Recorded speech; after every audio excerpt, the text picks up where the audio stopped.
Сәлем достар! Бүгін біз сіздерге қазақ поэзиясының ұнжу-маржанына айналған Батыр баян поэмасын таныстырғалы отырмыз. Ендеше осы шығармаға арнап дайындаған буктрилерімізге назар аударыңыздар. Батыр баян поэмасы. Авторы Мағжан Жұмабаев. Поэманың аты айтып тұрғандай, шығарма 18 ғасырда қазақ халқының әйгілі батыры баянның трагедиялық өміріне арналады.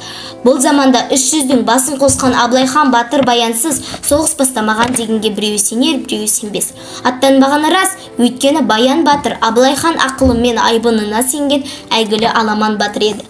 Сондықтан Абылай хан жоңғарларға қарсы жорыққа аттанар бір сапарында батыр баянды көп күтіп қалады. Соның себебін сұрап келген билерге Абылай былай деп жауап береді.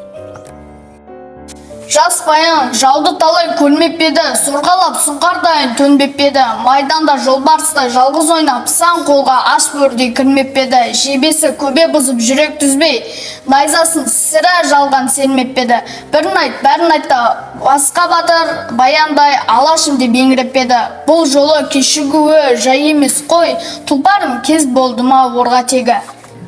Ерлігі алашқа аян болған батыр баян өз жорықтарының бірінде жоңғардың 15 жастағы жап-жас қызын атының артына салып ауылына алып келген еді.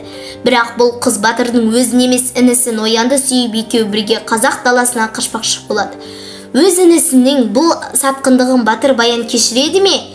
Алмақтың қас сұлуы батырдың өмірін қаншалықты трагедияға айналдырды.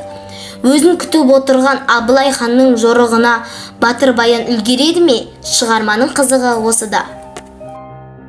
Поэманы оқыған әрбір жан Мағжанның маржан сөздеріне, қазақтың бай тіліне, түрлі теңеулеріне қанық болып, өзіне асыл қазына алары анық. Ендеше кітап құмар қауымды Батыр баян поэмасын оқуға шақырамыз.